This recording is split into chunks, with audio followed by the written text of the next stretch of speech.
नमस्कार बच्चों, आज हम शेखावाटी मिशन 100 परीक्षा 2022 के लिए एक्सपर्ट टीम द्वारा तैयार एक बेहतरीन कंटेंट आप तक पहुंचाने का प्रयास कर रहे हैं। टीम का ये प्रयास कई सालों से जारी है और इस कंटेंट को याद कर बच्चों ने पूरे में से पूरे मार्क्स प्राप्त किए हैं। आज हम सूफी संत परंपरा की जो अपना चैप्टर अध्याय है उसका विश्लेषण कर रहे हैं।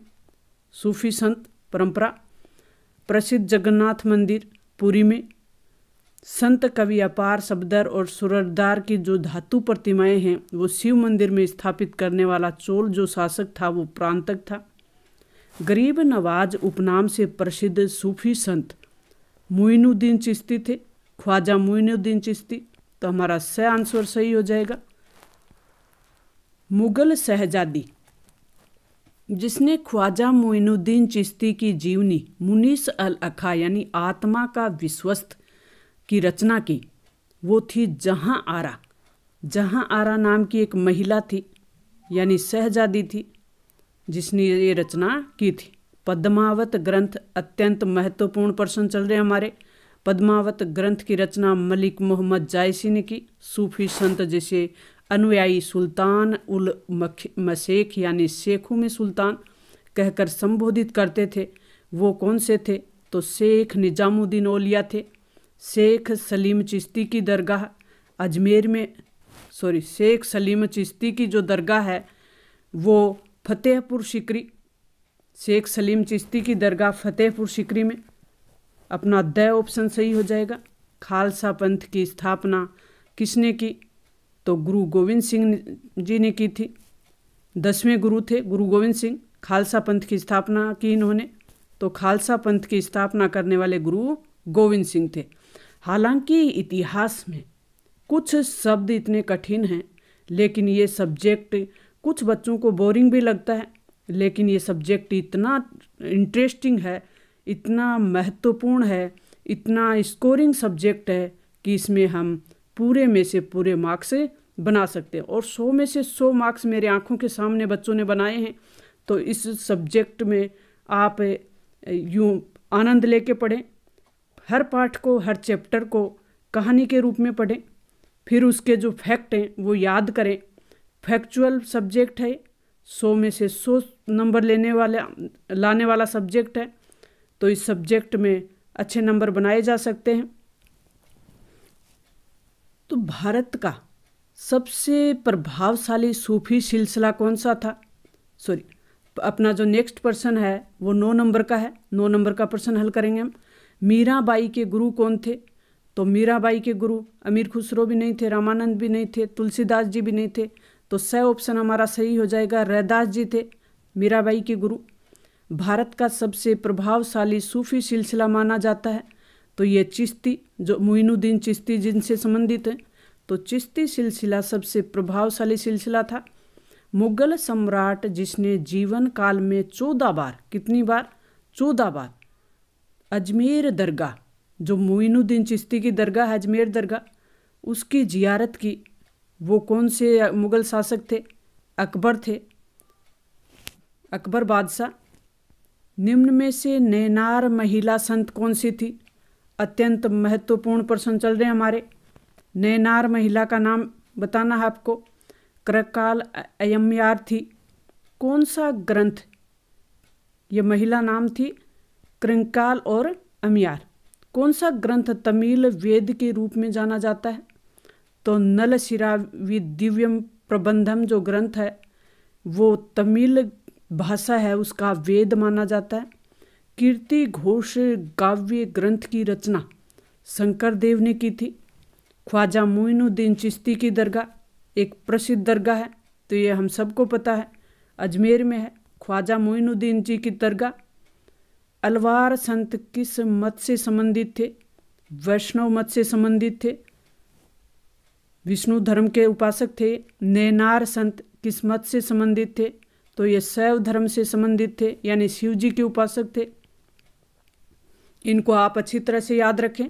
अत्यंत महत्वपूर्ण प्रश्न चल रहे हैं हमारे। अमीर खुसरो किस सूफी संत का शिष्य था? तो शेख निजामुद्दीन औलिया के। शेख निजामुद्दीन औलिया की जो दरगाह है वो कहाँ पे है? ये दिल्ली में है। तो मोइनुद्दीन चिश्ती और शेख निजामुद्दीन औलिया, इनकी दरगाह में आप अंतर रखें। शेख मोइनुद्दीन चिश्ती की दरगाह अजमेर में, तो शेख निजामुद्दीन औलिया की दरगाह है दिल्ली में। वीर शैव मत के जो प्रवर्तक हैं वो कौन हैं? तो वीर शैव मत के प्रवर्तक हैं वो वासवन्ना हैं। अब हमारे अति लघुत्रात्मक प्रश्नों में रिक्त स्थान वाले प्रश्न हैं। 12 अलवार संत, कितने अलवार संत? 12 अलवार संतों की रचनाओं का जो संकलन किया गया है उस ग्रंथ का नाम क्या है? उसे किस नाम से जाना जाता है? तो नल ईरा दिव्य प्रबंधन, यानी 4052 रचनाएं हैं इसमें।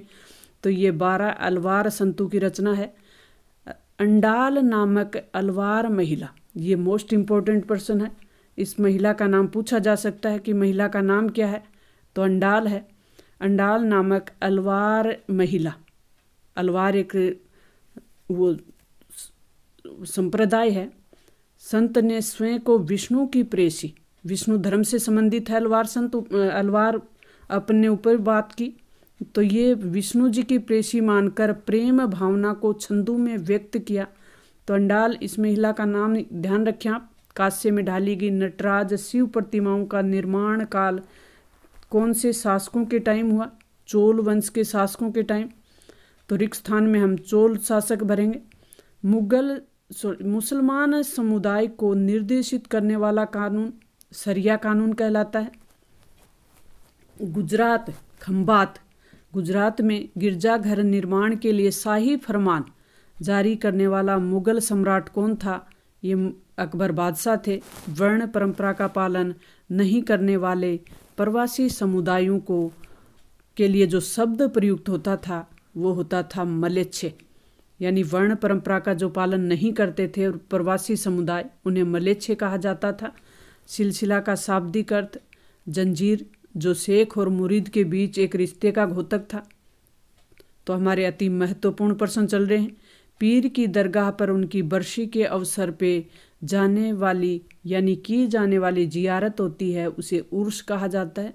सूफी संत दाता गंज बख्श के रूप में आदरणीय है और उनकी दरगाह को दाता दरबार कहा जाता है। हुजवरी को पहला सुल्तान था जो अजमेर स्थित ख्वाजा मोइनुद्दीन चिश्ती की दरगाह पे आया था, वो था मोहम्मद बिन तुगलक। पहला सुल्तान शासक था जो अपने अजमेर में मोइनुद्दीन चिश्ती की जो दरगाह है, फेमस या प्रसिद्ध दरगाह है, उस पे आने वाला पहला सुल्तान मोहम्मद बिन तुगलक, मोहम्मद बिन तुगलक। तो पहला शासक था मोहम्मद। हालांकि इतिहास में कुछ शब्द बहुत हार्ड हैं, कठिन हैं, लेकिन ऐसा भी नहीं है कि असंभव हो। तो करत करत अभ्यास के जड़मती होत सुजान, रसरी आवत जावते शिल्पे पड़त निशान। तो अभ्यास करने से सब संभव हो जाता है, असंभव कुछ भी नहीं है। तो नेक्स्ट हमारा प्रश्न है, वो है जो सुल्तान था जो अजमेर की दरगाह मोइनुद्दीन चिश्ती की दरगाह पे आया, वो था मोहम्मद बिन तुगलक। पहला सुल्तान था ये। तो पहला सुल्तान जो अजमेर स्थित ख्वाजा मोइनुद्दीन की दरगाह पे आया, उसका नाम मोहम्मद बिन तुगलक।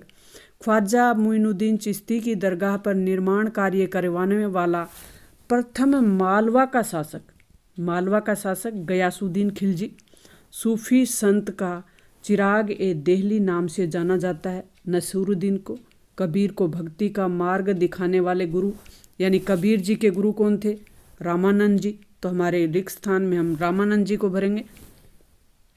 यह हमारे मोस्ट इम्पोर्टेंट पर्सन है। बाबा जो नानक थे, अपने अनुयायियों को सिख समुदाय में संगठित किया और अपने अनुयायियों को अपने बाद गुरु पद पे भी आसीन किया। वो कौन थे? अंगद। 5वें गुरु अर्जुन देव ने बाबा नानक और उनके 4 उत्तराधिकारी थे सूफी संत बाबा फरीद, रैदास और कबीर की बानी को संकलित किया था। तो उस ग्रंथ का नाम था आदि ग्रंथ साहिब। तो सिखों के पवित्र ग्रंथ आदि जो ग्रंथ है, गुरु ग्रंथ साहिब है, उसका संकलन गुरु गोविंद सिंह ने किया था। सिखों के पवित्र ग्रंथ गुरु ग्रंथ साहिब का संकलन गुरु गोविंद सिंह जी ने किया था। सूफी संतों द्वारा अपने अनुयायियों यानी जो शिष्य होते थे उनको और सहयोगियों को एक पत्र लिखे जाते थे, तो उनका संकलन किस में किया जाता था? मकतूबात में। उस संकलन का नाम होता था मकतूबात। सिंध प्रांत के लोकप्रिय सूफी संत कौन थे जिन्हें मस्त कलंदर के उपनाम से जाना जाता है? तो वो थे हजरत लाल शाहबाज कलंदर। हजरत लाल शाहबाज कलंदर। कुछ शब्द हार्ड हैं लेकिन असंभव कुछ भी नहीं है, शब्दों को बार बार लिख के अभ्यास कर लें। संत ज्ञानेश्वर, तुकाराम और मुक्ताबाई का संबंध किस राज्य से है? महाराष्ट्र से है। आज की पीड़ा आपको कल सुख देने वाली है, तो जुटे रहें। चैतन्य महाप्रभु ने भक्ति आंदोलन बंगाल में लोकप्रिय बनाया था, तो चैतन्य महाप्रभु थे, उन्होंने भक्ति आंदोलन बंगाल के क्षेत्र में लोकप्रिय बनाया था। उत्तर भारत में भक्ति आंदोलन के प्रसार का श्रेय किस संत को है? तो ये रामानंद जी को है। अति लघुत्रात्मक प्रश्न है अब हमारे। चोल शासकों द्वारा निर्मित शिव मंदिरों के नाम बताने हैं। तो एक तो चिदम्बरम, एक तंजावुर, एक गंगकोडचोलपुरम। कैसे कैसे नाम हैं, लेकिन बार बार हम लिखेंगे, अभ्यास करेंगे तो सब संभव हो जाएगा। प्रारंभिक भक्ति आंदोलन कब और किसके नेतृत्व में प्रारंभ किया गया? प्रारंभिक भक्ति आंदोलन 6वीं शताब्दी में अलवार और नैनार संतों के नेतृत्व में प्रारंभ हुआ। बासवन्ना के अनुयायी क्या कहलाते थे? बासवन्ना के अनुयायी कहलाते थे वीर शैव और लिंगायत। सरिया से क्या आशय है? वही मुस्लिम कानून को सरिया कहते हैं।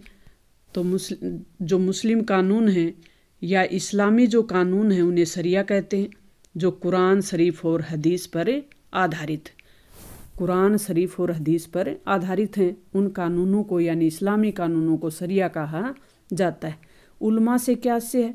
उलमा इस्लामी कानून के ज्ञाता और व्याख्याकार होते थे।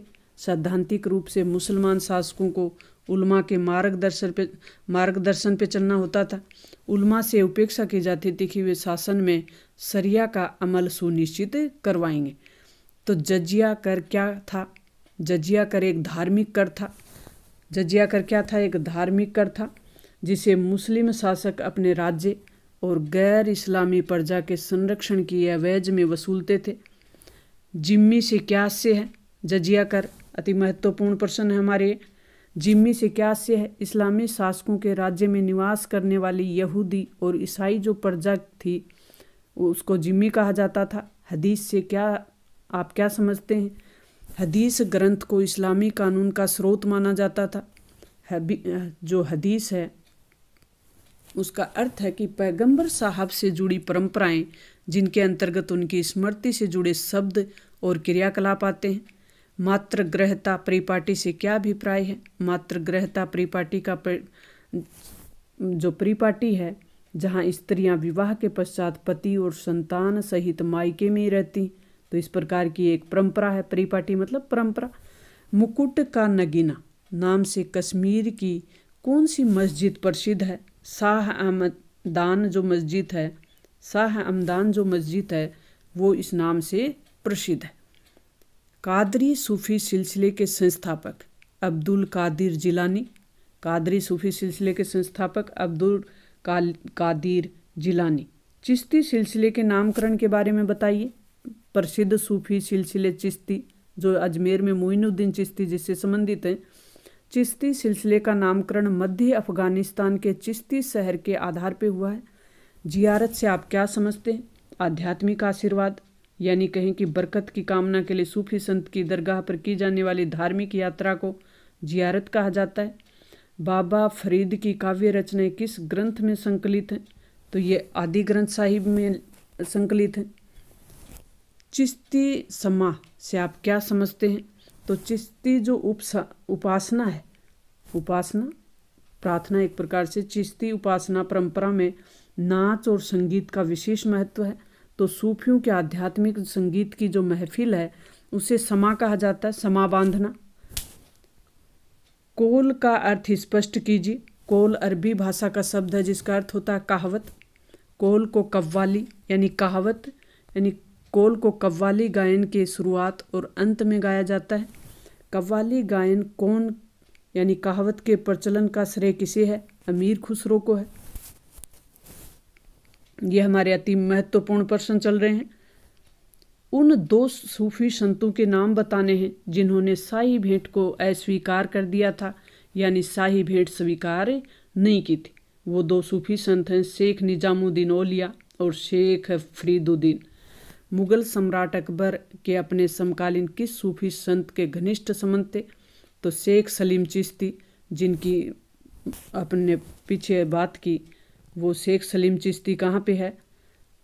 निर्गुण भक्ति परंपरा को लोकप्रिय बनाने वाले प्रसिद्ध संतों के नाम बाबा नानक और कबीर। कबीर का पालन पोषण करने वाले जुलाहा दंपत्ति का नाम बताना है। नीरू और नीमा। कबीर जी का पालन पोषण किया एक जुलाहा परिवार ने, तो उसमें पति पत्नी थे। उस दंपत्ति का नाम बताना है, तो उनका नाम था नीरू और नीमा। दोनों का नाम नए से है, नीरू और नीमा।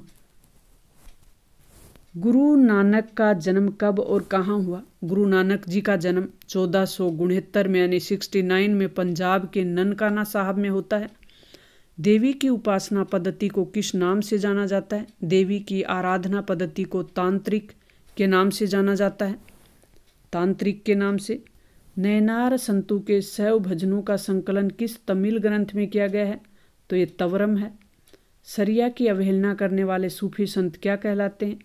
शरिया कानून की अवहेलना करने वाले जो सूफी संत हैं उन्हें बेशरिया कहते हैं। बे लगा दें पहले शरिया के आगे, तो वो अवहेलना करने वाले हो जाएंगे। शरिया का पालन करने वाले सूफी संत बाशरिया, यानी जो पालन करते हैं उन्हें उनके आगे बा लगा दें तो वो पालन करने वाले हो जाएंगे। खानकाह से आप क्या समझते हैं? सूफी संतों के रहने का जो स्थान होता है उसे खानकाह कहते हैं, जो सूफियों के सामाजिक जीवन का महत्वपूर्ण केंद्र बिंदु था। सूफीवाद क्या है? इस्लाम की प्रेम मार्गी और रहस्यवादी जो शाखा है उसे सूफीवाद के नाम से जाना जाता है। तो सूफीवाद इस्लाम में प्रेम मार्गी और रहस्यवादी जो शाखा है उसे सूफीवाद के नाम से जानते हैं।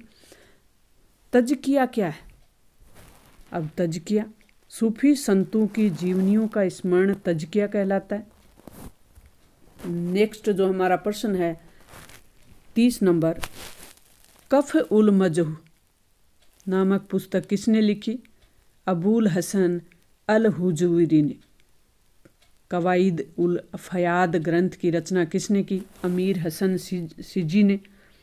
लघुत्रात्मक प्रश्न है अब हमारे, धार्मिक इतिहासकार भक्ति परंपरा को किन मुख्य वर्गों में विभाजित करते हैं? तो धार्मिक जो इतिहासकार हैं वो भक्ति परंपरा को 2 वर्गों में विभाजित करते हैं, एक तो सगुण भक्ति, एक निर्गुण भक्ति। सगुण भक्ति में शिव, विष्णु और उनके अवतारों तथा देवियों की साकार रूप में उपासना की जाती है। और निर्गुण जो भक्ति होती है, भक्ति की जो परंपरा है उसमें निराकार ईश्वर की उपासना की जाती है, यानी उसमें ईश्वर का कोई आकार की कल्पना नहीं की जाती। और सगुण भक्ति जो भक्ति है उसमें विष्णु जी की कल्पना की जाती है, शिव जी के आकार की कल्पना की जाती है, उनके अवतारों की, देवियों के आकारों की कल्पना की जाती है और उनके जो साकार रूप है उसकी उपासना की जाती। कबीर की बनी यानी कबीर जी की बानी कौन सी विशिष्ट परंपराओं में संकलित है? कबीर जी की बानी 3 विशिष्ट परंपराओं में संकलित है। एक तो कबीर बीजक कबीर पंथियों द्वारा वाराणसी और उत्तर प्रदेश के अन्य स्थानों पर संरक्षित है। और कबीर ग्रंथावली का संबंध राजस्थान के दादू पंथियों से है। कबीर के कई पद आदि ग्रंथ साहिब में भी संकलित है। तो यह 3 वर्गों में बांटा गया है। भक्ति आंदोलन में मीराबाई के योगदान पर टिप्पणी लिखनी है। तो मीराबाई महिला संत थी और सुप्रसिद्ध कवयित्री भी थी, जिनका संबंध मेवाड़ राजकुल से था। वे मेवाड़ के शासक राणा सांगा की पुत्र वधू थी। पति की असामयिक मृत्यु यानी हो जाने से उन्होंने संन्यास ग्रहण कर लिया और शेष जीवन अपने आराध्य श्री कृष्ण जी को समर्पित कर दिया। और मीराबाई ने श्री कृष्ण जी के प्रति अनुराग व्यक्त करते हुए अनेक जो गीत थे उनकी रचना की थी। उनके द्वारा रचित भजन आज भी राजस्थान और गुजरात क्षेत्र में काफ़ी लोकप्रिय हैं। मीराबाई को जातिवादी समाज की रूढ़ियों के बंधन पर प्रहार करने वाली महिला संत के रूप में याद किया जाता है। भक्ति आंदोलन में शंकर देव के योगदान पर टिप्पणी लिखनी है तो शंकर देव असम क्षेत्र में वैष्णव धर्म के प्रमुख प्रचारक थे। उनके उपदेशों को भगवती धर्म कहकर संबोधित किया जाता है। शंकर देव की प्रमुख जो काव्य रचना है वो कीर्तन घोष है। शंकर देव की प्रमुख जो काव्य रचना है वो कीर्तन घोष है। तो कीर्तन घोष को अपने को याद रखना है। पंचककार परंपरा क्या है? पंचककार परंपरा गुरु गोविंद सिंह ने सिखों को 5 प्रतीक धारण करने का आदेश दिया था, जिसे पंचककार कहा गया। और ये 5 प्रतीक थे: बिना कटे हुए केस और एक कृपाण धारण करना, कंगा धारण करना, कच्छा और कड़ा।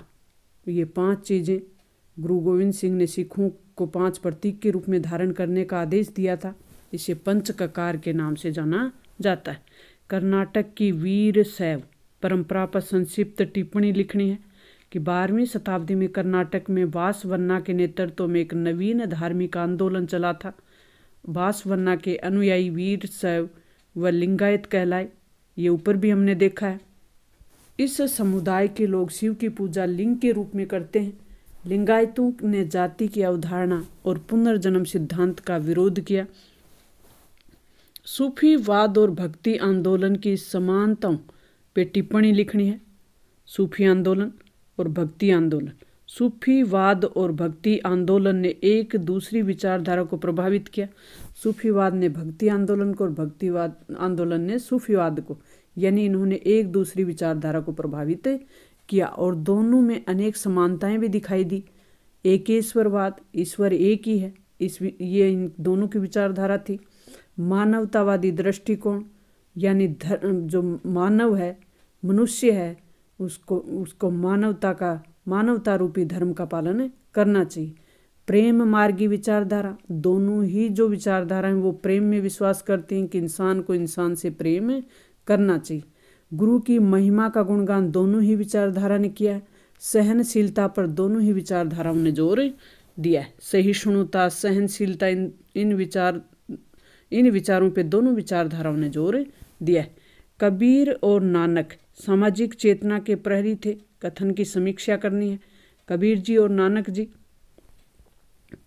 दोनों ही मध्यकालीन भक्ति आंदोलन में संत कबीर और गुरु नानक का महान योगदान है। कबीर और नानक ने एक समान धार्मिक और सामाजिक बुराइयों का विरोध किया। इन दोनों संतों ने जाति प्रथा और सामाजिक भेदभाव को अस्वीकार किया और धार्मिक पाखंड और कर्म कांडों के प्रति जन सामान्य को जागृत किया और उन पर परंपराओं पर प्रहार किया। ये दोनों संत सरल जीवन और उपासना पद्धति के समर्थक थे।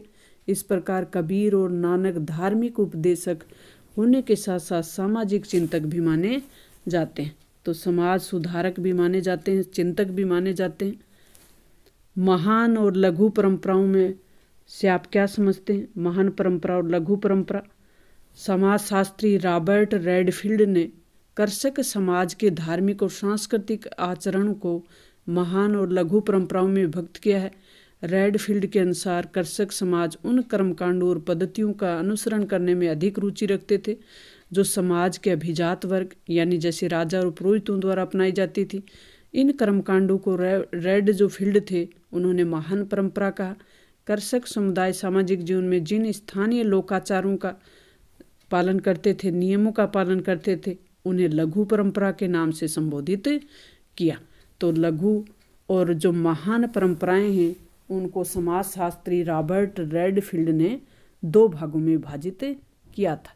तो ये हमने पढ़ लिया कि जैसे राजा और पुरोहित जिन परंपराओं को अपनाते थे, जिनका आचरण करते अपने आचरण में अपनाते थे, उन्हें महान, और जो कर्षक जो समुदाय है समाज का, वो जिन परंपराओं या नियमों को अपनाता था उन्हें लघु परंपरा के नाम से संबोधित किया गया। इतिहासकार धार्मिक परंपराओं के इतिहास के पुनर्निर्माण के लिए किन किन स्रोतों का उपयोग करते हैं? धार्मिक परंपराओं के इतिहास के पुनर्निर्माण में मूर्तियाँ, स्थापत्य कला, धर्मगुरुओं से जुड़ी लोक कहानियाँ तथा संत कवियों की साहित्यिक काव्य रचनाएं इतिहासकारों के लिए सहायक स्रोत हैं। इतिहासकार इन संत कवियों के अनुयायियों द्वारा लिखी गई उनकी जीवनियों का इस्तेमाल करते हैं। हालांकि ये जीवनियाँ अक्सरतः सत्य नहीं स्वीकार की जा सकती। भारतीय उपमहाद्वीप में चिश्ती सिलसिले के प्रसार पे संक्षिप्त विवरण प्रस्तुत करना है अपन को। तो भारत आने वाले सूफी संप्रदायों में चिश्ती सिलसिला सबसे लोकप्रिय और प्रभावशाली सिलसिला माना जाता है, जो मोइनुद्दीन चिश्ती से संबंधित है। चिश्ती सिलसिले के शेखों ने न केवल अपने आप को स्थानीय परिवेश में ढाला, अपितु भारतीय भक्ति परंपरा की अनेक विशेषताओं को आत्मसात भी किया। भारत में चिश्ती सिलसिले के संस्थापक ख्वाजा मोइनुद्दीन चिश्ती हैं, जिनकी दरगाह अजमेर में। शेख निजामुद्दीन औलिया के कई आध्यात्मिक वासियों का चुनाव किया और उन्हें उपासक यानी उपमहाद्वीप के विभिन्न भागों में खानकाह स्थापित करने के लिए नियुक्त किया।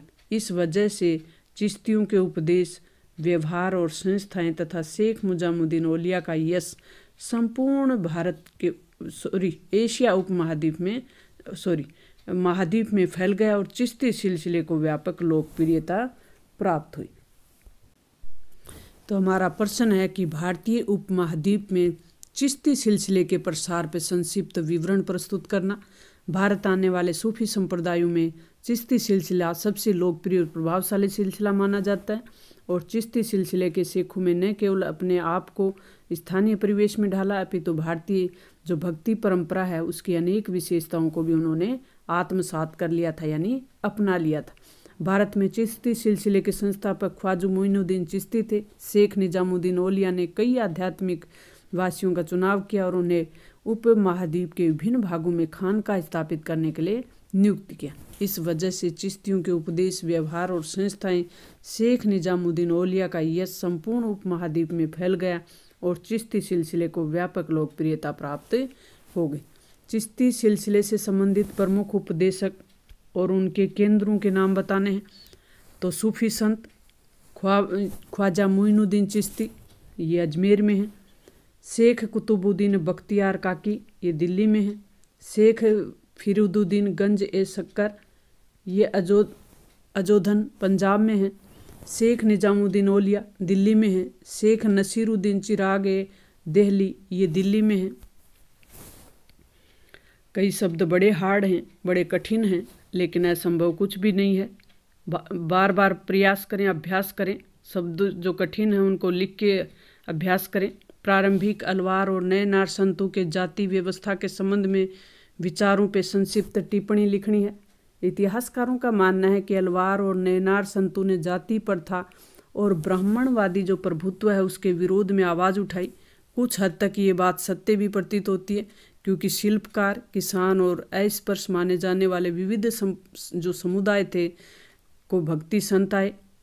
समुदायों से भी कई भक्ति संत आए, जिनमें तोरडा डीपोडी नामक अलवार संत, तोदरा डी डोपी हैं नामक जो अलवार संत हैं, वह अपार नामक नैनार संत हैं, ने वर्ण व्यवस्था की आलोचना की है। प्रारंभिक अलवार और नैनार संतों के राज्य के साथ के संबंधों पर संक्षिप्त टिप्पणी लिखनी है। परस्पर धार्मिक समुदायों में राज के संरक्षण और अनुदानों को लेकर प्रतिस्पर्धा थी। शक्तिशाली चोल शासकों ने विष्णु और शैव के मंदिरों के निर्माण के लिए भूमि अनुदान दिए। चोल सम्राटों ने दैवीय समर्थन पाने का दावा किया और अपनी सत्ता के प्रदर्शन के लिए भव्य मंदिरों का निर्माण करवाया। चोल शासकों ने अलवार और नैनार जो संत थे, संत वैलास कर्षकों से सम्मानित होते थे। चोल सम्राटों ने तमिल भाषा के शैव भजनों का गायन मंदिरों में प्रचलन किया। तो आज हमने शेखावाटी मिशन 100 के अति महत्वपूर्ण नोट्स PDF का विश्लेषण किया। बोर्ड एग्जाम आ चुके हैं, अतः बोर्ड एग्जाम को ध्यान में रखते हुए इस चैनल पे महत्वपूर्ण कंटेंट और टिप्स आपके लिए डाले जा चुके हैं और डाले जाते रहेंगे। अतः लाइक, शेयर, सब्सक्राइब करें।